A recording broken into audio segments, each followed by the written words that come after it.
ሰላም ሰላም ኣሕዋት ሰላም ክትልኡ ትምኒተዩ ናይ ሎም መዓልቲ ብፅያ ዘለኹ ከዓኒ ዓባይ ሳይን እያ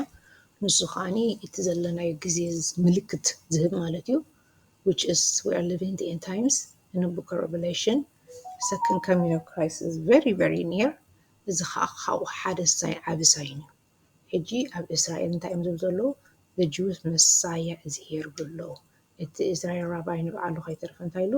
he's holding a meeting with the Messiah ኢሉ ተዛሪቡ እዩ ያው እቲ ኩሉ እቲ ሳይናት እቲ ፖስት ይገብርሎ Messiah is here እንዳበሉ ሕጂ እዚ ንዓና ከም ክርስትያን መጠን እንታይ እዩ ከገድሰና ዘሎ ማለት እዩ ጎይታ እንታይ ኢሉ ኢየሱስ ኣብዝሎ ኢየሱስ በዝሎ እንተኢሎምኹም ሲ ከይትሰምዕዎ ምክንያቱ ጎይታ ኣብዚ ዓለም እዚኣ ብእግሩ ኣይክኸይድን እዩ this is how we know እቲ ኣንታይ ክራይስት ኣብ ዓለም ኮይኑ ኣነ ኢየሱስ እየ ከም ዘለና ሚራክል ከም ዝገብረልና በዚ ክንግንዘብ ኣለና ኢየሱስ ብእግሩ ኣብዚ ዓለም እዚኣ ኣይክመፅን እዩ እዚኣ እታ ምስጢር እዚኣ ክንርዳእ ኣለና ክነስተውዕል ኣለና እግዚኣብሔር ጎይታ ልብና ክፈተልና ሞር ኢንፎርሜሽን ትደልዩ ሰባት ኣለኹም ግን ናብቲ ናተይ ፌስቡክ መፂኦም ብዙሕ ኢንፎርሜሽን ክበኩም ክእል እየ ኩሉ እቲ ኩነታት ዝካየድ ዘሎ ናይ ዓለም ማለት እዩ ጎይታ ኦረዲ ገሊፁልና እዩ መን እቲ ኣንታይ ክራይስት ፈሊጥና ኣለና መን እቲ ፎልስ ፕሮፌት ተዋሂብና እዩ ኩሉ እቲ ዘድልየና ነገር ጎይታ ሂቡና እዩ ጥራሕ ንሕና ድሌት ክህልወና ኣለዎ ክንምሃር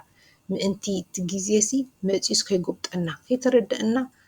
ዓለም ትልወጥ እያ ዘላ ኩሉ እቲ ዝበሃል ኣብ ቡክ ሬቨሌሽን ኣሎ ሕጂ መፂኡ ኩሉ ፕሪፔር ገይሮሞ እዮም ዘለዉ ሶ ጎይታ ልብና ክፈተልና ፀሎትና ስምዕና ኣብዚኣ ደው የብላ ጎይታ ባርኩም God bless